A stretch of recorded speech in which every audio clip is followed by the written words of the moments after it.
As the military standoff on the LSA intensifies, Chinese Foreign Minister and State Councillor Wang Yi told an international audience in Paris that there will always be a problem with India of the kind witnessed in eastern Ladakh because the boundary isn't demarcated yet, even as he claimed China wouldn't be the first to escalate the situation and was committed to managing all issues through dialogue.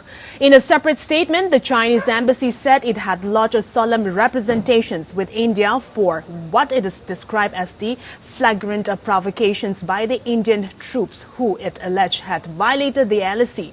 The same was stated by the Chinese Foreign Ministry in Beijing.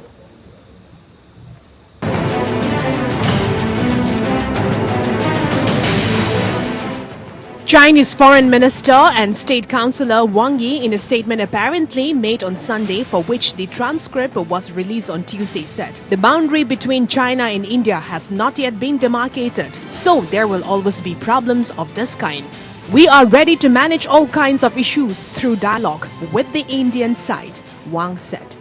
He added that issues should be placed in their proper place in bilateral relations, adding that President Xi Jinping and Prime Minister Narendra Modi met many times and reached many important consensus. Differences should be managed and controlled, and in particular, differences should not escalate into conflict. I think that various departments of the two countries should implement this important consensus, Wang said. He added that China was ready to strengthen mutually beneficial cooperations with India to help it speed up its own development.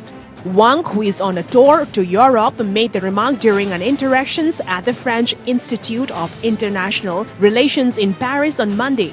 Meanwhile, China's diplomatic offensive continued in Paris, with its embassy claiming India's actions at Pangong So, which the Indian government has described as defensive, had grossly violated China's territorial sovereignty, seriously violated relevant agreements, protocols and important consensus reached between the two countries, and severely damaged peace and tranquility along the China-India border areas. Bureau Report. Meanwhile, coming down heavily upon China over the recent flare-up with India in Ladakh, the United States had said that the emergence of a clear pattern of the Beijing acting increasingly aggressively, both domestically and abroad, is disturbing. Spokespersons on the U.S. Department of the State further said that it is closely monitoring at India-China border situation and hoping for a peaceful resolution.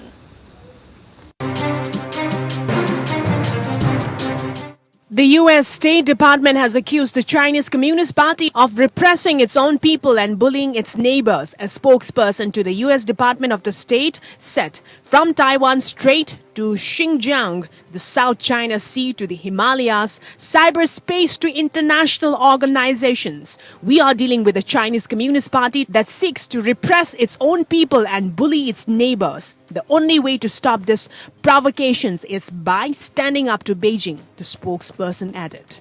India and China have been locked in a bitter standoff after the LSE since April-May over the transgressions by the Chinese army in multiple areas, including the Finger area, Galwan Valley, Hot Springs and Kongrung Nala. The tensions between the two countries escalated following the June 15-16 Galwan Valley clash, in which 20 Indian army soldiers, including a colonel, were killed. Since then, the two sides have held several rounds of talks at military and diplomatic levels to end the deadlock, but there has been no significant headway as China had refused to withdraw or disengage completely from the Finger area and seems to be buying time to delay its disengagement from there. So far, the PLA has withdrawn troops from Galwan Valley and certain other frictions points, but has remained adamant and not withdrawing from the Pangong So, Depsang and a couple of other areas. Bureau Report.